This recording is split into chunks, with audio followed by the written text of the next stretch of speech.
Seattle Seahawks first-round pick Jadarian Price will be the most impactful rookie from the 2026 NFL Draft.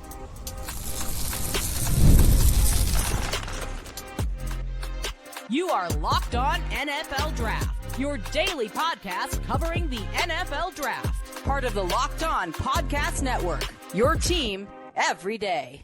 Welcome back to the Locked On NFL Draft Podcast. I'm Damian Parson. That's Keith Sanchez. And on today's episode, we're talking all things rookie impact from the 2026 NFL Draft. We're going to tell you our favorites right now. We're going to do this again before the season gets here. Our favorites for Rookie of the Year, offensive and defensive Rookie of the Year. Then we're going to talk about rookie impact players, defensive rookie impact players, and then we're going to start the show with our offensive rookie impact players. Keith, when you think about guys from the 2026 NFL Draft who can come in and have an immediate and big-time impact on their NFL franchise, what offensive rookie stands out for you? Yeah, there's two guys, and both of them are running backs. I'm going to go with Jeremiah Love, obviously, because when you draft a running back that high, right, he has to be the focal point. You have two veteran quarterbacks, right, in the fold, and then you just drafted Carson Beck, right, who's a third rounder. So there's not really shouldn't be a lot of attention placed on the quarterback. And to be completely honest, not even quarterback development, right? Like when you have Jacoby Brissett and Gardner Minshew, at this point, they are who they are, right? And then Carson Beck at some point in the fold, but you want to showcase why we drafted Jeremiah Love with a top 5, top 3 pick if you're the Arizona Cardinals. I think the offense tries to run through him, so I think there should be a heavy impact for him. And then the other guy that I look at, another running back end, right? The exact opposite situation, but he falls into a much needed situation, and that's running back out of Notre Dame, Jadarian Price for the Seattle Seahawks. This young man, I think he's in a position where he has no choice but to be an impact player because the Seattle Seahawks, you're reigning Super Bowl champions. You want to return back to the Super Bowl, right? Like this is about repeating. Your general manager made the decision to move on from Kenneth Walker, not to give him the money. And then they say, you know what, we're going to draft this young man, and we feel that we can get at least equal value, right? The running back room, we consistently talked about this. Zach Charbonnet is coming off of a difficult lower body injury, lower leg injury, so he has to return from that, and it usually takes guys a year, right, when they're returning from Achilles and ACLs, right? It takes them a year to return back to themselves. So this is kind of your show, right? The ball is in your court, Jadarian Price. So I look at it, DP, and initially, as soon as I look at him, I'm like, wait, both of these running backs are going to have to produce. One is because of pressure, just outside pressure, talking about the Arizona Cardinals, and other is because of team success, right? And in the Super Bowl, Kenneth Walker won the Super Bowl MVP because they leaned on him when Sam Darnold was to get going. I don't think anybody's ready to put Sam Darnold as a top 5 quarterback, right? And he may still have moments where he's not in his, where there's certain quarterbacks that can take over the game, right? We don't know if Sam Darnold is a take over the game type quarterback. We know he's a good quarterback. We know he's elevated himself past being game manager. We know that he can make specific throws. We know that he can get shootouts with other quarterbacks. We don't know if he's a 2 minutes left. Matthew Stafford, Peyton Manning, Tom Brady, right? Like those guys to where he's elevating that. And so I think Jadarian Price is going to have a big role to play with the Seattle Seahawks. He has no choice to. Yeah, Keith, we're in lockstep with Jadarian Price. Keith, to your point, I have some numbers for you. In terms of last year in 2025, the team, this is the ranking of teams who ran the ball most. The Buffalo Bills, 547 attempts. The New York Giants, 511 attempts. The Baltimore Ravens and the Seattle Seahawks tied for third, both with 507 attempts. So, to your point, Jadarian Price is going to, by necessity, going to have to be an impact player because you're expecting not the Cardinals. I know Clint Kubiak's not there anymore, but you're expecting the Seahawks to still want to run the football and be a physical team. And I was watching some of the clips of him at rookie camp, Keith, and I'm gonna tell you something, man. Like, I think people have a little bit of a misnomer. People who again, he wasn't the starter. He didn't have a bulk of the carries and offensive touches. So like going through the film and stuff like that was not the easiest task for him. Yeah. It was difficult, right? But Keith, when I watching him, the one thing I looked at, I saw a guy that was explosive. I saw a dynamicism with him. I saw change of direction and short area quickness. You see that from his ability as a punt and kick returner. You know what I mean? As a returner specialist.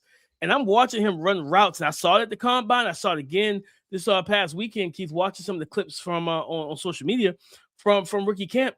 And they're running routes with him. And he is like winning one-on-one. And I'm like, there's a lot of people who felt like he was just going to be a running type of running back. He's just an RB. He can't really do much in the passing game. Don't get that twisted. This young man can catch the football out of the backfield, and he can run routes out of the backfield as well. So looking forward to seeing that. And Keith, I agree with you on Jeremiah Love. You go top 3, you need to be an impact player. Like, you have to. Yeah, you have to. You don't have a choice. Like you have they took a position that is not a quote unquote, air quotations premium position. So, anytime you have that situation, that stands out too, Keith. I would say Jadarian Price is one of mine. I got an interesting one here, Keith. It's Jeremy Bernard, wide receiver out of Alabama, going to the Pittsburgh Steelers. Keith, I went and looked up the measurements. I wanted to make sure if that was their head scratching pick for me. I have to be honest. It caught me off guard too. Yeah. We'll see how it pans out, but that was a head scratcher for me. So, Keith, I thought about, what would Mike McCarthy potentially see in him, right? And I went back to a receiver Mike McCarthy coached in Green Bay, James Jones, 6'1", 207. He ran 4.5 in the 40, right? You look at Jeremy Bernard, 6'1", 206, 4.48 in the 40, dense build, good route runner, and everything. Strong-handed dude as well that can make plays above the rim, really physical receiver, similar to James Jones was for Green Bay. And I was like, you know what? I could definitely see that. And he's probably going to start out in the slot for them since they signed Michael Pittman Jr. That's the one that's head scratching to me. I didn't like doling out that cash to that type of player, but he's a solid player and everything. Now, I would like to see more. I mean, you got DK Metcalf. I would like to see more explosiveness in this offense from a receiver standpoint. You lose Calvin Austin, bring in Jeremy Bernard. Yes, 4.48 is good, but I would like to see somebody that's kind of more, because I think Casey Concepcion fell to 24, right? Like he went to the Browns. So you allowed a guy that could have been your future number 1 and future slot receiver this year go to your divisional rival and the team that you have to face 2 times a year. Bold decision. But I think Jeremy Bernard is a guy I think that can come in and make an impact simply because, Keith, I think Aaron Rodgers is going to want to get the ball out of his hands quick and allow guys to make plays. We know what DK Metcalf is going to bring. We know that Michael Pittman Jr. is more of that possession style receiver. I think Jeremy Bernard steps in and he's able to make plays, catch the ball in the short to intermediate, and make plays after the catch, where he's probably their most talented receiver in that regard. Yeah, no, I'm with that. I'm going to name off another wide receiver also, DP. I'm going to go with Omar Cooper, New York Jets. And I'm gonna double down just like I did with running backs. I'm going to go Omar Cooper Jr., New York Jets, and then I'm going to go with Makai Lemon, the Philadelphia Eagles. Listen, for Makai, and we've been honest about how we feel about Makai, the player, right? But the situation, I don't envy at all, DP. Because it's obvious AJ Brown can trade. You are the AJ Brown replacement, right? And then now all eyes are going to be on you. And it's unfortunate, right? Because he's going to be watched and surveillanced and looked at and analyzed and whatever you may be, dissected, right? As if he was a top 3 pick, a top 5 pick, right? And it's because of it's not because of the confusion that Adrian Brown created. It's because of Philadelphia Eagles fans. It's because of the Jalen Hurts conversation, right? To where he steps into automatic pressure cooker, DP. If he doesn't produce, I'll say people are going to be complaining about preseason, to be completely honest, right?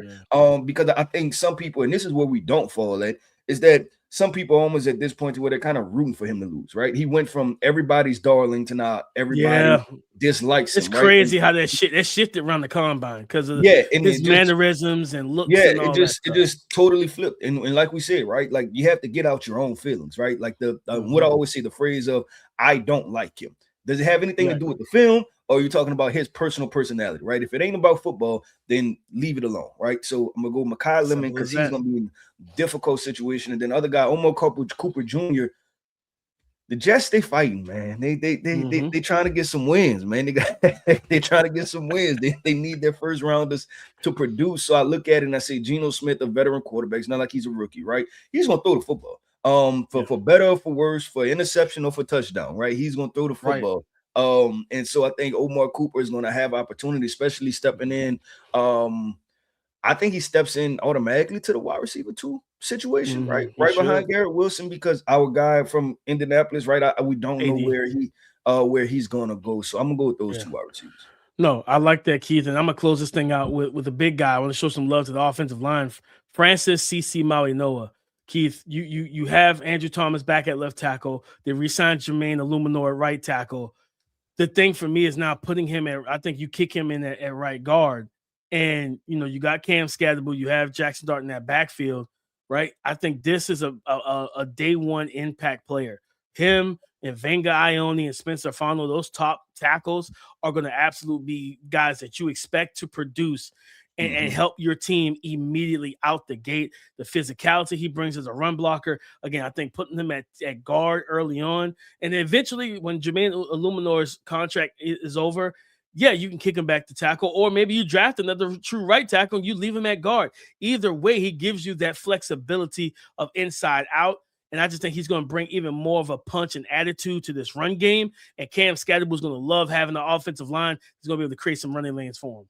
Yep. Well, DP, let's do this, man. We just listed off the offensive rookie impact guys, right? Guys that were just drafted in 2026 NFL draft, which guys we think are going to make an impact. Let's switch to the defensive side of the football, right? There were a lot of defensive prospects taken, selected, that are put in situations where they have to be impactful for these teams to be to reach their ceiling, right? As far as potential Super Bowl champions. And let's discuss those guys coming up next. NBA playoffs are here and in full swing, and every possession matters. If you're looking to get even closer to the action, FanDuel has a great offer to get you started right now. New customers can bet $5 and get $150 back in bonus bets if your first bet wins. That's right, you heard me correct. Turn $5 into $150 in bonus bets just for getting started. I like using FanDuel during the playoffs because everything I need is right there in one place. You can check stats, trends, and matchups before making your picks, which makes the whole experience feel a lot more informed. And to be honest, it's a really easy app to navigate, and it makes the playoff basketball experience even more engaging from start to finish. And on FanDuel Sportsbook right now, the Eastern Conference semifinals, my Detroit Pistons tonight open up against the Cleveland Cavaliers as 3.5-point favorites, guys. So head to FanDuel.com to get started. FanDuel, play your game. Defensive rookie impact prospects for the 2026 NFL draft. Keith, I want to go to Atlanta, and I want to go grab and talk about our guy, Avion Terrell, joining his brother, man. You're talking about being in the same secondary with your big bro. The family don't even have to, typically, Keith, you see the moms show up to games and they got like the same split name on the jersey, but yeah. it's split jersey. Nah, you don't even have to do that. You know what I mean? Like, you're good. You have the Terrell, you put Terrell on the back. What number does she wear though, DP? What number does she? You see what I'm saying? But it's gonna be weird because whatever it's gonna be a combination number, right? Just wear one because you're mom. There we go. I like that. Just wear one. You're number one. It's a good split. You're number one. You know what I mean? You're number one, and it's going into Mother's Day weekend. I'm in the vibe. You're number one. You know what I'm saying? So just rock that, mom. But no, I think Avion Terrell, Keith, going to Atlanta, they needed another corner. They need another corner opposite of him, and everything. And this is a guy that can play outside and he can play in the slot.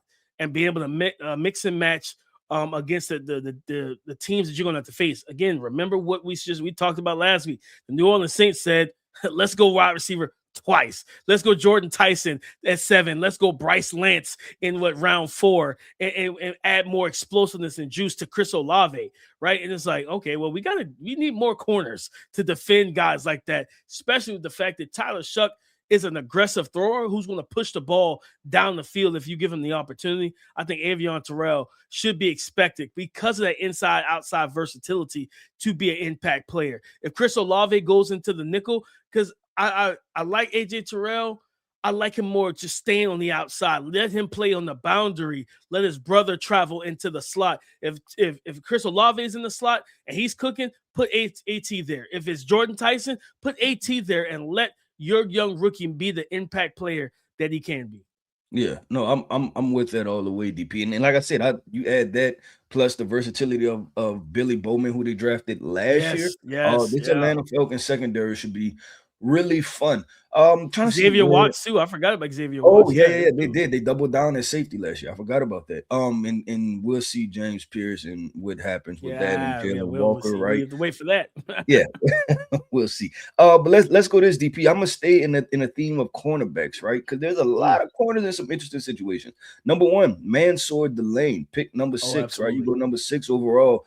Out of LSU, you go to the Kansas City Chiefs. They lost a lot of secondary pieces, right? So you can't just step in and play like a rookie. You have to step in and kind of play like a veteran, right? And if not, then becomes a hole for the Kansas City Chiefs, right? A team that's aspiring to make Super Bowls, win Super Bowls. I look at him. I look at Colton Hood going top 40, right? I think he was pick 37, I believe, to the New York Giants, right? Like that's a tough situation. And Colton Hood, I'm solid on, right? I think there's upside. I think there's reason to be like, hey, this guy has to develop something. But you're in a big city, you're in a big apple, right? You're playing for the New York Giants, right? Where, like you said, you're under that microscope. And then this guy too, D'Angelo Ponds, with the New York Jets, high drafted corner, totally different body type from Sauce Gardner, but fans are not going to care.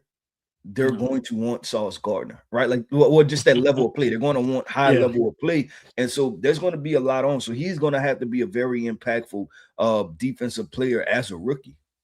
No, 100%. I think the corners definitely in some really interesting spots. Mansoor, knowing that you have to deal with the likes of Ladd McConkey, Quentin Johnston, Trey Harris with the Chargers.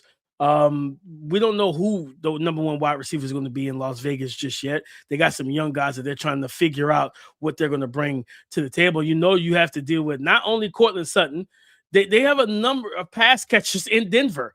Courtland Sutton, Marvin Mims, the other receiver out of the Oregon that was drafted, you know, Bo Nix's teammate, the speed. Oh, Troy Franklin. And then they traded for Jalen Waddle. So it's like, bro, you could be matched up on a number of just archetypes and speed profiles, and it could be it could be definitely a different thing for Mansoor Delane. And again, Colton Hood, I pray for him that it does, like, that he is able to weather the storm. Because one thing, him and D'Angelo Ponds, I think Ponds, listening to him talk in interviews and talking to one of my guys who trains himself, my boy T Cal.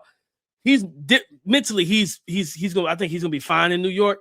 With Colton being a redshirt sophomore, my concern is the same thing I had with Deonte Banks. I always say this: it's not just about the scheme and just the team that you drafted to; it's the market. And Keith, going to New York, you gonna have to. It's feast or famine a lot of times. They're passionate, they're raucous, they're rabid, all of those things, Keith. And you're gonna have to weather that storm in New York of, okay, I gave up a touchdown to Devonta Smith that might have lost us the game. My first start. Cool. I gotta let that go into next week and play lockdown coverage and play better, right? Get better. You know, and just take it in stride, deal with it, and just continue to evolve and grow your game, because you're still a super young player. I think he's like 20 years old. You know what I mean? Like, he's a redshirt sophomore. Yes, he's going to have to weather the storm. So definitely interested to see how that plays out. Keith, I'm going to go to the defensive line. All right. I'm going to go to the front seven. Zion Young, man, our boy out of Missouri, keep going to the Baltimore Ravens. What was this when he answered the phone call? He's talking to the GM and to the head coach. He's like, he just kept saying, "Let's do it, let's do it." Like, he looked locked in right there, Keith. And I think with how we talked about him, his skill set, the strength, the ability to play different positions. Jesse Minter being the head coach over in Baltimore now, having a guy like this, you brought in Trey Hendrickson, you got Mike Green from last year being the fastball, dip and bend edge rusher around the end. Now you got a guy in Zion Young that can play edge and could probably rush from the interior as well, man. I'm excited to see what Zion Young is going to be able to do in this defense. And then, Keith, of course, we talked about him last week. I got to talk about him again. Reuben Bain Jr. You know what I mean?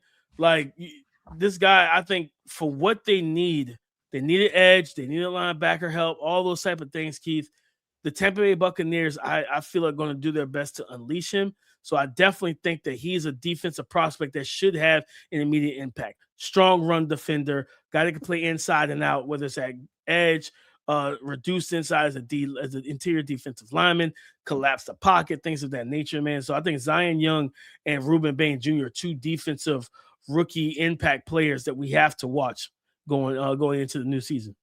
Yeah, what I'm do is I'm gonna take what you did and I'm gonna flip the opposite way of how they were drafted, right? I'm about to go David Bailey real quick. And obviously David Bailey went first, then Reuben Bain. I think it's because these two young men, in my opinion, they're always going to be locked together, right? I think they're always going to be compared. One when they pick 2, one when they pick 15, right? Who's going to have the more productive career out of these two young men? I think it's going to be the conversation. David Bailey, once again, big lights, number 2 overall pick, edge rusher. You're supposed to come save the day in New York, right? Especially defensively.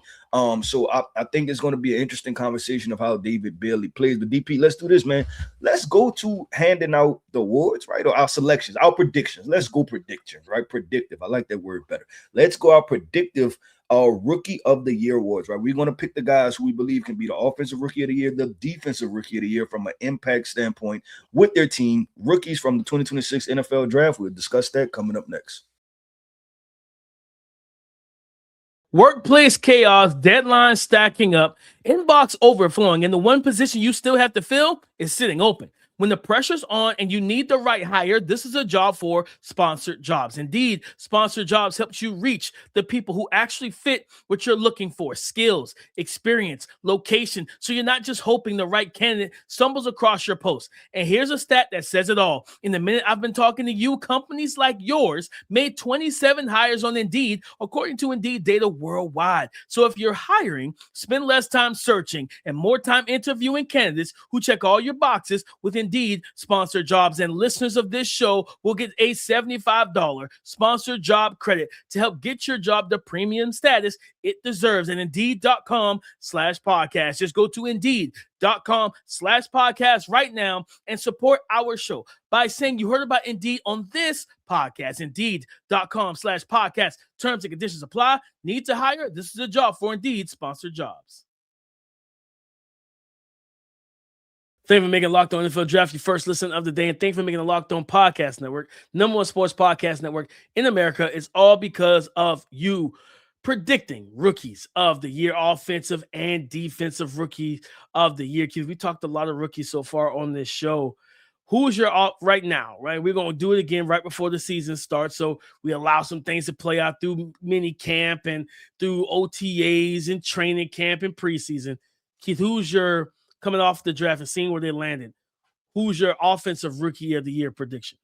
Yeah, well, first, this is interesting, right? Because this might be the first draft in a while, I believe, that there are first-round quarterbacks, especially the number 1 overall quarterback, that I'm not necessarily projecting to be a starter, right? For a decent amount of the season. And I'm talking about Fernando Mendoza and then Ty Simpson. We know he's not playing, right? Barring something crazy happens in Los Angeles. So you throw the quarterbacks out for the offensive rookie of the year conversation. You go to the running backs. Jeremiah Love, I like that situation. Jadarian Price, I think, can be an interesting one, right? I think that's my 2 best bets. And then I look at the wide receiver and Carnell Tate, right? Like, because you're tying and linking these also to quarterbacks, right? And their ability to get the football. So I'm looking at Carnell Tate. I'm like, all right, is he and Cam Ward going to take the next step? That's a question. Jordan Tyson, right? You're still relying on Tyler Shuck to take the next step to be able to feed him, those 70, 80 targets in the season. Makai Lemon with the Philadelphia Eagles. You have a veteran quarterback in Jalen Hurts. DP, this is difficult. And then the sneaky one, DP, I don't know how you feel about this. Deshaun Stribling. And because they have Brock Purdy, and they're going to have some holes, I'm gonna go chalk DP, and it's probably gonna be chalk and it's be boring after I just outlined all of that. I'm gonna go Jeremiah Love. Love. I kind of want to go Jadarian Price. This is difficult. I'm gonna go Jadarian Price. I'm going Jadarian Price. Lock me in, DP. I'm going Jadarian Price, pick 32, running back. I think he wins offensive rookie of the year. All eyes will be on the Seattle Seahawks. He'll tote the rock. He's going to make some plays. I'm going Jadarian Price. Lock me in. Yeah, Keith, it's crazy because I walked the listeners through my process. That was my process. I was thinking about this. There was a lot going on. I'm gonna go Jadarian Price. And Keith, that's my pick as well as Jadarian Price out of Notre Dame with the Seattle Seahawks. Again, we talked about at the beginning of the show, but if you didn't catch it, the Seahawks were ranked 4th or tied for 3rd with the Baltimore Ravens for most rushing attempts in the year of 2025 in the NFL with 507. And that was between 2 running backs, right? That was between Kenneth Walker III and Zach Charbonnet. Right now, their veteran running back that's healthy is George Halani. I think he played at Boise State. Yeah, Jadarian Price should be viewed as the RB1 of this team. They're probably not going to say that right out the gate. They're going to make him earn it, right? The coach speak, Keith. He's got to earn his reps and his touches. But I think the dynamicism, I think he's built well for the position, vision, patience, and he's going to get fed the ball a lot. And I think also not just in the run game, I think that they will get him going in the shallow and quick passing game as a check down option, screen option, let him follow his blocks and get into open field and open space and make plays. I'm with you. I thought about Jordan Tyson. I was like, man, but Chris Olave is there. The Cornell Tate one will probably be my second, mainly because I think that I could see Brian Daboll trying to get at the end of the day, coaches, GMs, Keith, we know this stuff. These guys have egos too.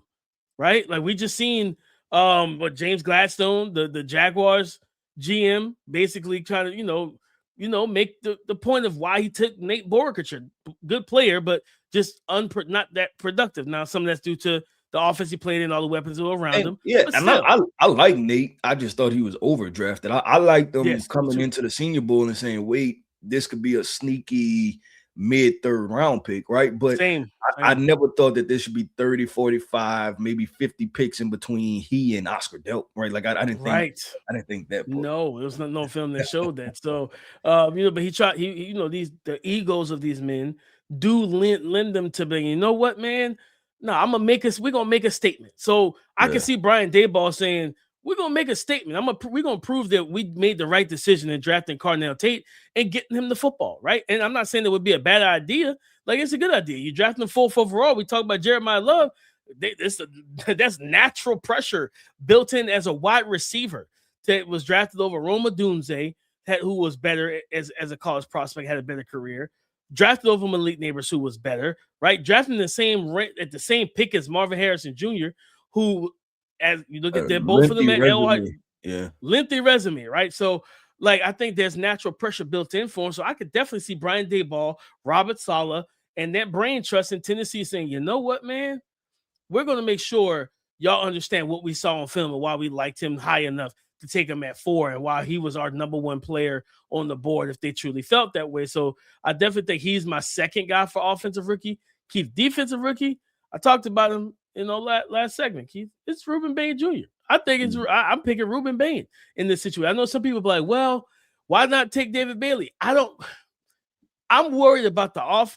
I'm gonna sound like a hypocrite, Keith, because I've said I think I'm trying to see how you better unfold this, DP. I'm trying to see how you're gonna, because it seems I don't know what line you're approaching, but whatever line you're approaching seems like a fine line that you're trying to walk right now. So I'm gonna sit back and allow you to express yourself. I am not a trapeze artist, so I cannot tiptoe a line, Keith. But I have said that, I believe that, Geno Smith's gonna play better. I didn't say how much better. I just think he's gonna be play better than he did in Las Vegas. The offense overall just kind of concerns are you going to be able, and especially a lot of the Patriots can score, the Buffalo Bills can score. For David Bailey, is how much run game are you having to deal with in true pass rush opportunities? The Tampa Bay Buccaneers with Baker Mayfield and Emeka Egbuka and Chris Godwin and Ted Hurst and Tez Johnson and Jalen McMillan and Cade Otton. That offense, I expect, especially a healthy offensive line and Bucky Irvin in the backfield, Keith, I expect that offense to score points, putting them in a position, especially dealing with the other offenses. The Panthers' offense, from a consistency standpoint, they're inconsistent passing the ball. We don't know what year 2 for Tyler Shuck is going to look like, right? And dear God, we don't know what Atlanta's offense is going to look like with either Tua Tagovailoa or Michael Penix Jr. So you could be in a position where Tampa Bay is entering 4th quarters of games, right? If they stay healthy with the lead, allowing Reuben Bain to be the villain in Gotham, right? Just in the darkness, creating more and more darkness for quarterbacks in that division. I'm picking Reuben Bain. I think he can have not just a big impact in the run game. I think he can terrorize opposing quarterbacks in the NFC South. That's interesting. I'm Reuben Bain is up there for me too. Let's see this. I'm gonna go ahead and lock Reuben Bain in, but there's a couple other landing spots that I want to discuss real quick, DP. Akheem Mesidor, I think him playing with the Chargers could be interesting, right? You got the AFC West, right? Them, teams want to throw the football, stuff like that. And then especially if the Chargers get up, right? Teams have to throw the football, him playing edge rusher, I think could be an interesting spot. And then there are two other spots. R. Mason Thomas can be a sneaky one because if the Chiefs are up, DP, I called him he's like a 3-point shooter, right? Like he's a 3-point artist. And you don't know if he could dribble. You don't know if, like the rebounding, but he can do one thing really well, and that's rush the quarterback, right? He does that at a very high level. And if you ask him to do that, I think he can be one of those guys that gets home. And then the last one, if they give him the opportunity and they carve out a role for him, Cashius Howell with the Cincinnati Bengals, can he be a part of the conversation of that's an offense that should score points? Yeah, that can score points. They'll be up, and he can go close it. And then also you get like if the Cincinnati Bengals play average, right? They just fall at rank number 17, right? And slightly one below average, right? If they fall at number 17 defensively, and he has 8 to 9 sacks, he's going to get all the credit, right? He's going to be the difference maker for the Cincinnati Bengals defense. So I think that's a sleeper pick for defensive rookie of the year. No, 100. I like that. I like the Cashius Howell shout out because again, it's all about the offenses you're tied to defensively. If you get more opportunities to rush the passer, you get more opportunities to cash in and get home. Yeah. And he's one of the more natural guys in this class. And the Cincinnati Bengals have one of the better, just more talented offenses. Both Joe Burrow, T. Higgins, Jamar Chase, and they have Dexter Chase Lawrence Brown, now, right? To kind of added Dexter Lawrence. Yep. Yeah. So you got Shamar Stewart and Miles Murphy and those guys. I think I saw a report that they declined Miles Murphy 5th-year option to then work on, I think, a long-term extension for him. So clearly they like what they've seen from him when they finally let him play last year, which is crazy. They finally let him on the field consistently last season. So yeah, Cashius Howell definitely can be the guy coming off the bench, fresh legs every game, and getting those maybe 30 to 45 snaps a game, and you able to cash that into 10, 11 sacks as a rookie. Yeah, I mean, it's going to be really hard to say, you know what? No, he's not rookie of the year. And that would be a tip in the cap for him. SEC Defensive Player of the Year to get Defensive Rookie of the Year in the first year in the NFL. Yep. Well, DP, that wraps up another episode, man, of the Locked On NFL Draft Podcast. I want to end this podcast off by saying shout out to our everydayers. Thank you for tapping in with us each and every single day. I am Keith Sanchez. You can find me on X at The Talent Code. That right there is my guy, my co-host, Mr. Damian Parson. You can find him on X at DP_NFL. And like we like to say, man, y'all can talk to us because we like to talk back. Go subscribe and follow for on YouTube, wherever you listen to podcasts to get the latest episode as soon as it is available. Come and join the conversation again tomorrow on the Locked On Podcast Network, your team every day.